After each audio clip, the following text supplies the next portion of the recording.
Excuse me দিদি, একটু side দিন তো। আমি সাইড দিব কেন? কারণ আমি ওইদিকে যাব। আপনি ওইদিকে কি করতে যাবেন?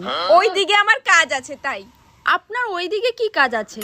আশ্চর্য তো, ওইদিকে আমার কি কাজ আছে সেটা আমি আপনাকে কেন বলতে যাব? তাহলে আমি আপনাকে সাইড কেন দিব? কারণ আপনি রাস্তা ব্লক করে রাস্তার মাঝখানে দাঁড়িয়ে আছেন। আমি কেন রাস্তার মাঝখানে দাঁড়িয়ে আছি? ওহ, সেটা আমি কি জানি? আপনি জানেন না, তাহলে আপনি আমাকে সাইড দিতে কেন বললেন? হে ভগবান, কারণ আপনি রাস্তার মাঝখানে দাঁড়িয়ে আছেন। আপনি কি করে জানেন আমি রাস্তার মাঝখানে দাঁড়িয়ে আছি? কারণ আমি আপনাকে নিজের চোখে দেখতে পাচ্ছি। আপনি আমাকে নিজের চোখে দেখতে পাচ্ছেন, তাহলে আমি আমাকে নিজের চোখে দেখতে পাচ্ছি না কেন? আরে আপনি আপনাকে আয়না ছাড়া কি করে দেখবেন? তাহলে আপনার কাছে কি আয়না আছে? কোথায় আয়না?